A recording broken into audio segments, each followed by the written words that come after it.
Hello, friends. Thanks for having me. My name is Granze, or Maurizio, as you prefer. I'm the head of career success at Boolean. And this is I Quit with Tech, and you should too. And I promise this is not a clickbait title. And actually, I can prove it. So Matilde, the speaker with a hard-to-pronounce surname, was just sitting next to me, and she quit her job.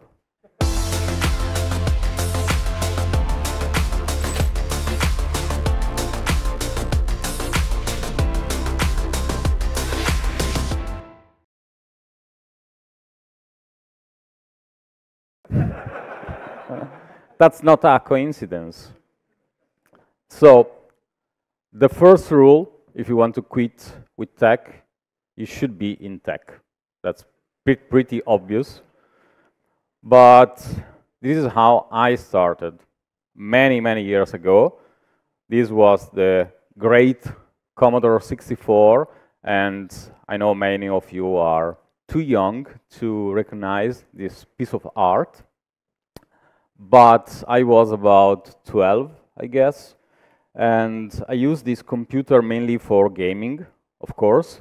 But if you wanted to run a game with this computer, you had to type some commands in the terminal because the UI was just a huge terminal.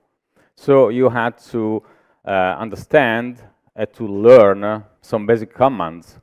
But with this computer, you got also a basic programming language manual. So I start programming with this computer. But when I really start was like at the end of the 90s. In 1999, I start messing up with HTML and CSS, and I got my first job as a web designer in 2000. A year later, in 2001, I decided to move to Milan because I was born in a small town close to the Austrian border. And I decided to move to Milan to follow my dreams. And this leads to what brings us together today. There is passion. I think that, like everyone else in this room, I was or I am passionate about programming, about my job. And I used to study a lot because I wanted to be good. And I was working during the day, and during the night, I was like reading books, trying frameworks and stuff, using my pet project as a learning tool. And I know you understand this, but when I talk with non-technical people, it's really hard to explain that passion really drives this job. So what I do normally, I explain them that as a programmer, as a developer, you work for like 8 days, you write code for like many hours in a day, and then you go home, and sometimes you keep writing code.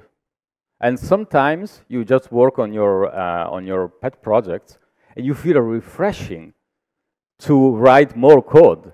And I know that's really hard to understand. And the difference between us and other jobs is like, did you ever see a painter? I mean, not the artist, but a home painter. After 8 hours of work, going back home and paint a wall just to try out a new color? I never see that. So passion, of course, is good. It's what drives us. But don't let passion fool you. This is me 8 or 9 years ago. I can't remember exactly, but I can remember that in this moment I thought, wow, I'm learning TDD JavaScript by the pool. How cool is that? Is that cool? Of course. It is not. It's not cool. Let me show you some even cooler things you can do by the pool. You can read a real book. That is an option. You can enjoy time with your loved ones. You can relax. Or you can even swim in the pool. You're welcome. Why we are deciding to study instead of doing all these cool things? Well, because we are serious people. Because ownership is something that means a lot for us. We strongly believe it's a good thing. And it is. But, like passion, an extreme sense of ownership can be dangerous. So we always have this idea that without us, the project will be never delivered. We know that we are crucial for the project, for the company, for the world. And we often work overtime because we just need to finish that little thing. We work during the weekend because we have to finish that thing. And of course, everything is super important. That's for sure. But all this ownership pressure that we feel is also because, in my opinion, the developer role was like idealized in the last 10 years at least. And the fact that we earn good money, we can work remotely most of the time, and a lot of companies are like seeking for developers, are looking for us. So I think this is one of the reason we feel this pressure, because we feel important. Sometimes we overestimate ourselves, I think, at least a little bit. We already have a lot of pressure from the external because of deadlines, because of stakeholders, but this brings more pressure on us because we believe in ownership. And this sometimes is wrong, because technology is just a means to an end, and we are just builders. Communities, I love communities. Like Mr. Guidotto was saying, I founded the best community in Italy, actually, that is Milano.js, and also Italian JavaScript, that is the second best community in Italy. And communities for me are really important, for sure, to meet people, to share my passion, to learn new stuff. But I think that sometimes even community can be toxic, because community evolved during the years, and bringing, of course, some new good stuff, but also they started to be more polarized. And it is bad, in my opinion. And I already talked about this many years ago. I did a closing keynote at, I think, was like the React.js day here in Verona. And this negative part about the community, that of course is not the only part of the community, is what made me move away a bit from the tech world.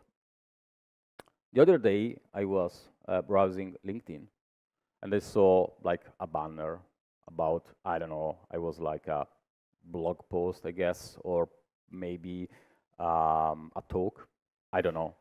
But I saw this Angular versus React. I thought, damn, we're still there.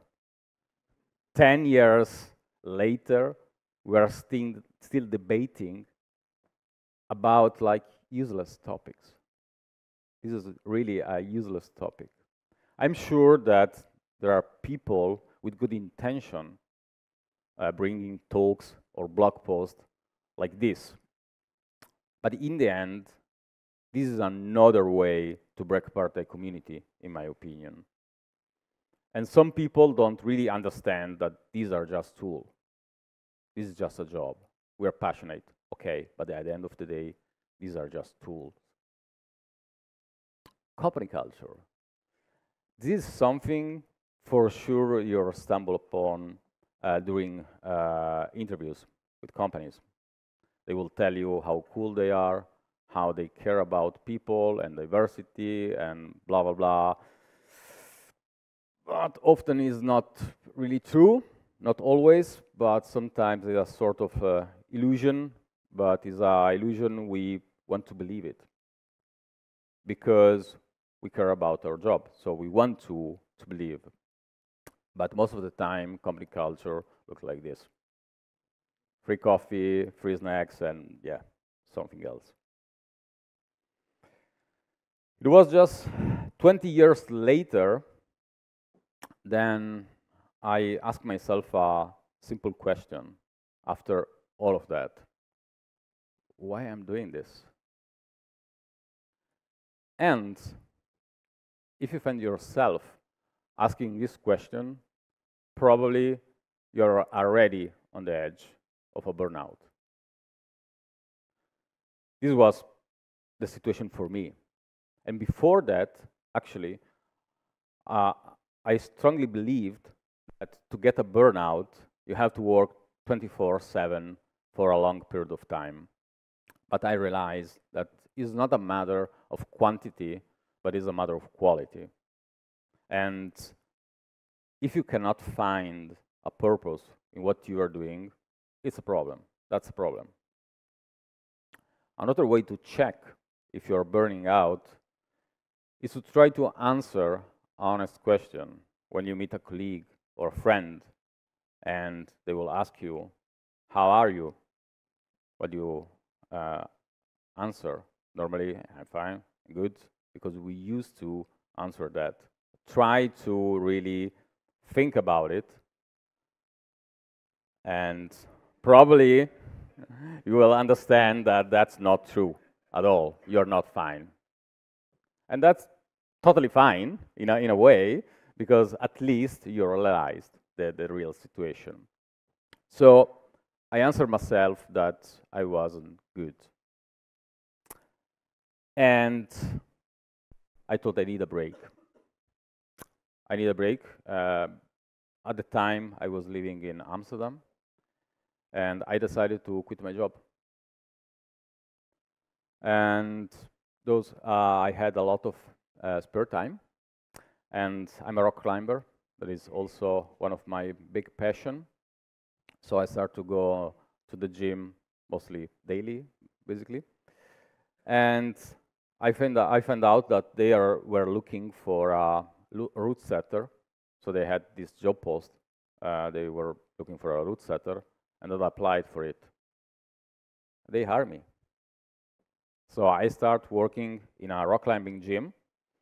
I was super happy. Actually, I was never been so happy in my life. I was super excited about this. The problem was I was earning 10 euros per hour. I was working from 8 to 12 hours per week, and the rent of my apartment was 1,700 euros, without bills, of course. That was a problem, and I really wanted to find out how I could live out of this job, because I really love it. And I thought, okay, I can use my savings. It's totally okay. But then I have to face with another problem, aka COVID-19. So the gym was like open for a month, closed for 2 months, and I was not earning money. So I was about to drain all my savings, years and years of saving, because Amsterdam is really expensive. But I really liked my new job. So I decided to move to Barcelona, because it's cheaper, as you can see. And why Barcelona? First of all, because I had an idea to start a business, a sort of like rock climbing gym. And also I have a friend in Barcelona, living near Barcelona. And the first problem was bureaucracy, because as an Italian, I thought, well, it couldn't be worse than Italy. But yes, yes, Italy for once win. The second problem was finding a proper location in Barcelona, because the idea is to open a gym for expats, basically, so you have to be in the city. And third, my friend was not really a reliable business partner, and that was a problem. Was a good friend, but not a good business partner. So I thought that as a B plan, I could work in a gym in Barcelona. During these months, a lot of friends and people from my community were saying, oh, how lucky you are, because you are living the good life in Barcelona with the sun, you're reading books, you're doing nothing. And I was answering, why don't you do the same? I mean, you earn good money. Why don't you do the same?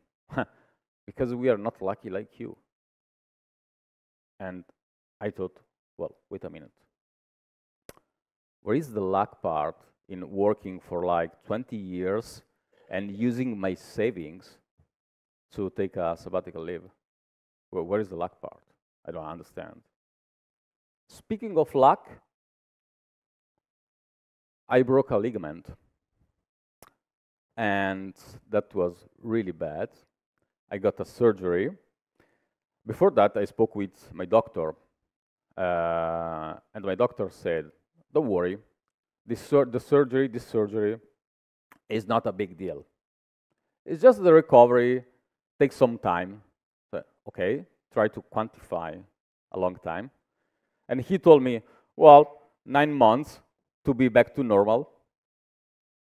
This means that you need extra 6 months to be back in shape, basically. And this is more than a year. And I was devastated, because I knew that my dream was crushed. So I asked myself another question. Now what? I was 47, without a job. The climbing was out of the picture. Tech for me was not an option anymore. And I experienced probably the worst period of my life. Of course, because I failed, basically. But despite the situation, I was keen to find a way out.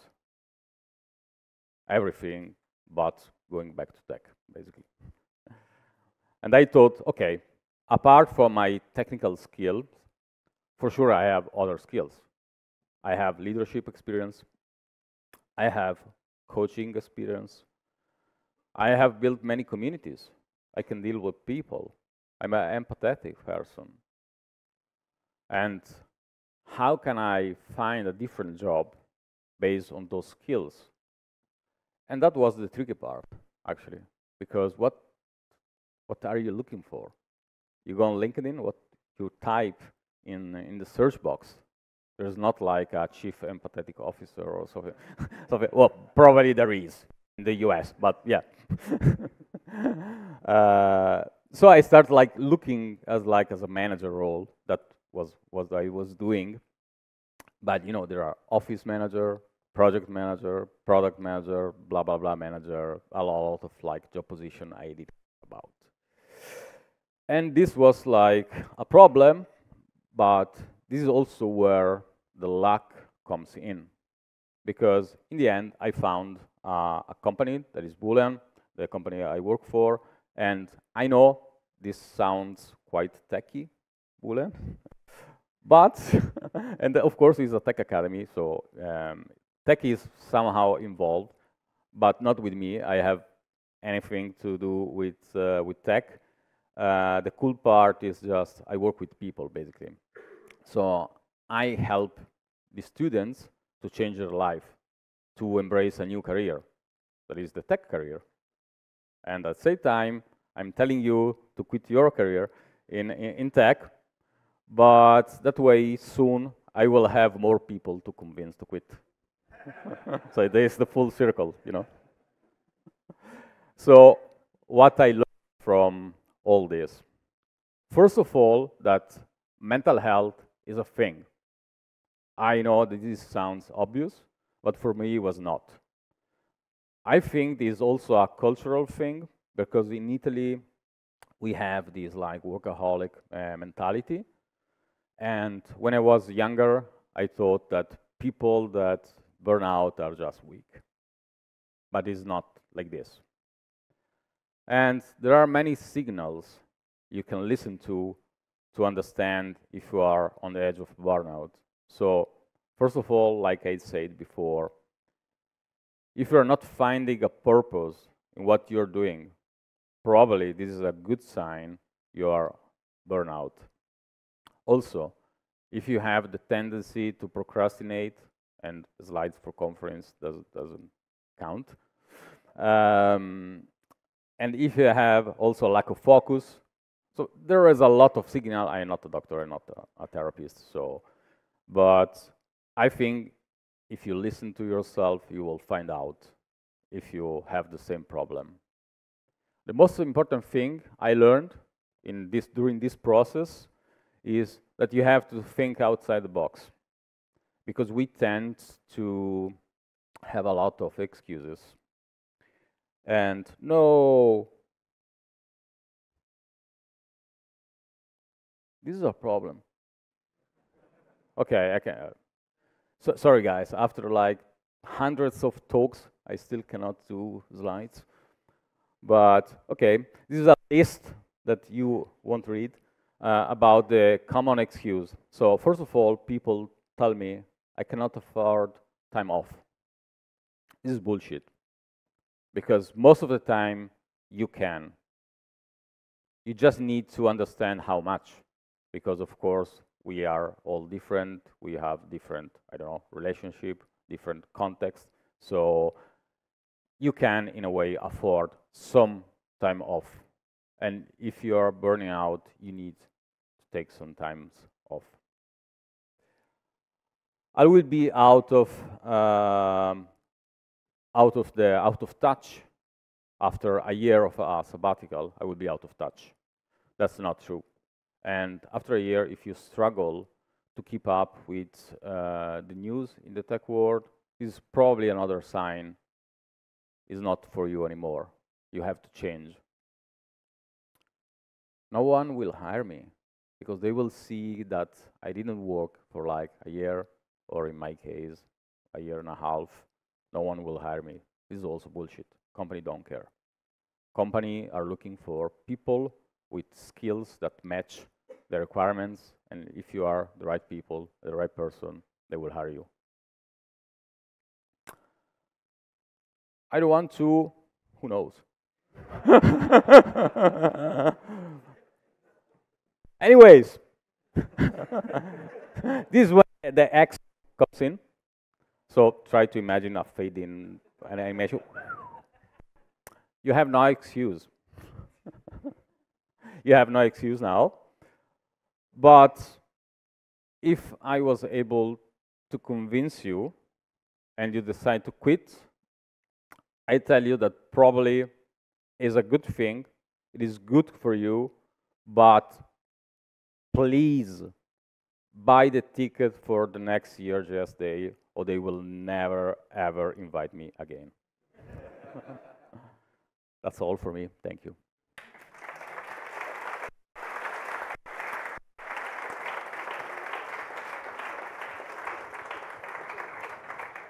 Thank you, Maurizio. I have a question. No. What do you miss more from being a developer, an engineer? Previous slide. Nothing. No. Really. Nothing, really. Nothing. It's sad. No, it's not. It's not. Are there questions? Yeah. What's your name? My name is Diego. No, I'm just wondering, do you still code for personal projects, or not even that? I am still what? Coding Code? for personal projects. Sorry, I don't understand. No, I'm not. I'm not.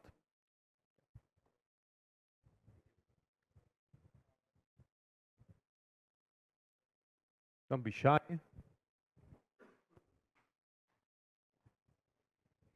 Hi, Marco. Hello. Hello. Sorry, I'm trying to frame this because I can relate with a lot of the things you said, despite having taken a completely different path. So I grew into the managerial side of the job instead. And so now coding is my refresh kind of thing because I don't do that in my daily job anymore. So I don't know. What do you think about taking different career paths within the technical frame? Again, managing, for example, rather than completely quitting. Do you Well, see that as an option yeah, for your future even maybe? yeah, But it is. But I worked as a manager for many years, actually. So I didn't stop coding yesterday. I stopped coding like on daily basis, like many years ago, because I worked as a manager, as a developer advocate. So I was already changing the job, and for a bit it was okay, but at the end, I mean, I was done with the tech world so entirely. for you, it's quitting the industry, not Yes, much for the me it was coding job. quitting the Okay. industry, yeah. But it's just me, I mean.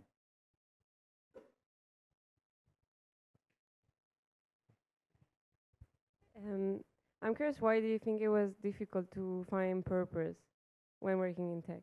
Yeah. Sorry? What is there one other reason to that shows that you can be burnout or that you should quit is that you don't find purpose in your job? This is one. Do I think do this you- was the what did mainly you- reason why Yeah. I quit. What Because I didn't find a purpose. Yeah. Yeah, because I don't know. Is there You're something in tech that passionate makes people not anymore. find purpose? The thing is, many years ago, I thought to quit, but like 10 years ago. And I was speaking with a colleague, and I said, man, I hate this job. But it was just like the company which I was working at the time, and overtime, and this kind of thing. And he told me, yeah, I'm done as well, but I cannot quit because I love. Yeah, that's why I want to quit, because they are ruining. Okay. We have a question from home. Um, looks like it's coming from Matteo Simeonato. Looks like that the developer was not the job suited for you, and I'm happy you found that out. But why did you start your developer journey? Well, because I was passionate, because I like to program. And I won't say that's not my path, because I enjoyed it for a long time, but things change. I mean, things change. We grow up. We change. So yeah, I won't say it was not my path. I'm pretty sure it was. But yeah, at a certain point, you want something else, maybe. Okay, thanks. Don't you think it is a matter of age? I mean, when you are Are you younger, saying I'm old? I'm 53. I'm 53, and I know Okay. exactly what you mean. Yeah. So I think, on my experience, that this is a matter of age, because I think that if you are a younger developer, you are 20 or 25 or even 30, you are building your identity as a person and as a professional. But at a certain point in your life, you realize what you are missing, isn't it? Yeah, it's true. It's true. Of course, age could be a reason, because, like I was saying, we change. And yeah, you realize that there are a lot of other things, and you realize that you focus most of your life on just one thing, just not one thing, but of course, mainly on one thing. And you find out that there are a lot of things you're interested in, and maybe this will shift a bit your passion. So yeah, of course, age could be a factor. Okay.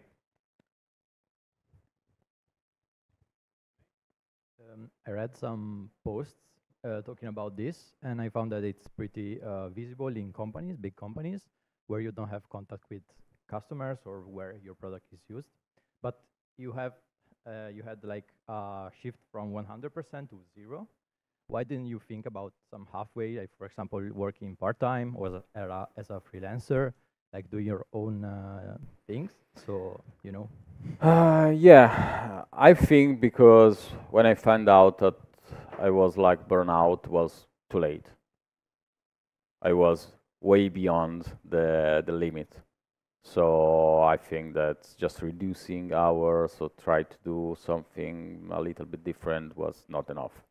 I really really needed this break. So yeah. Test. Yeah. Hi. Here, an addict in terms of the things that made you want to quit. I think it's a love-hate relationship, and it kills me, but I just love it. Like, I love feeling like I'm the last person in this organization who's capable of I know it's bullshit, right? But like this feeling of being indispensable, it gives me so much for my ego, and I know this is full of shit, and I know I'm an addict. I just can't quit. Like, you didn't convince me. Like, sorry. Fair enough. Hi, I'm Phil. Do you have any advices to try to avoid the burnout without quitting the job? Yes. Well, like I said, you have to listen to yourself, basically. Try to ask this question like, how are you? Are you fine? Are you good? How do you feel? It's an honest question. How are you? Okay, so you already know the answer. Maybe you just find out. Yeah, the advices are like to, try to listen to yourself basically before it's too late.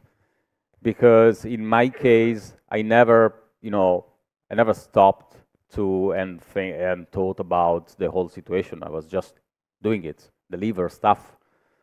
But yeah, you have to take some breaks, some small breaks, and try to really move away from your job, at least for a weekend or during vacation. Try not to think about your job, and try to think about if you are happy or not with your job.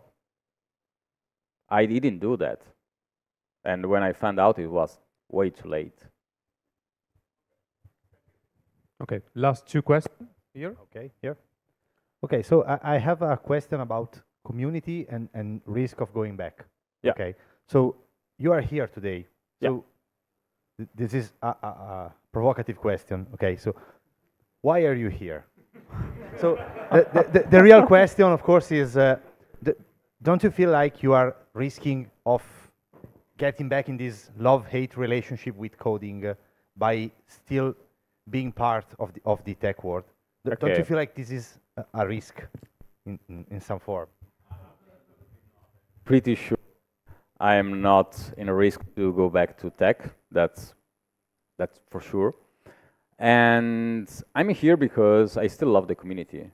I love to hang out with passionate people, even though I care about other stuff more in my life right now. But I care to stay with people that do something that they are passionate about. Okay, the last.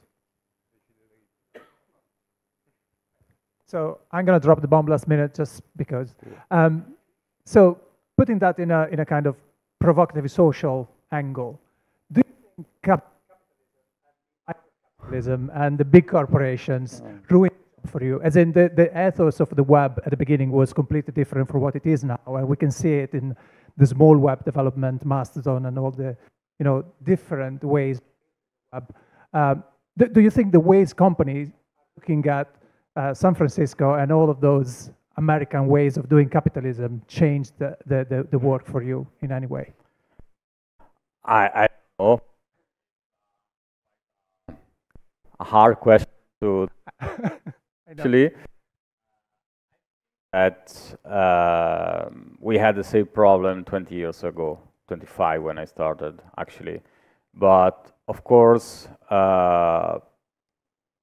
nowadays, there is like just more stuff. And this is our opportunity, but on the other hand, puts more pressure on us in general and on everyone. So I think this is the only difference, but it's not about capitalism, or maybe it is, but this hasn't changed in my opinion over the year.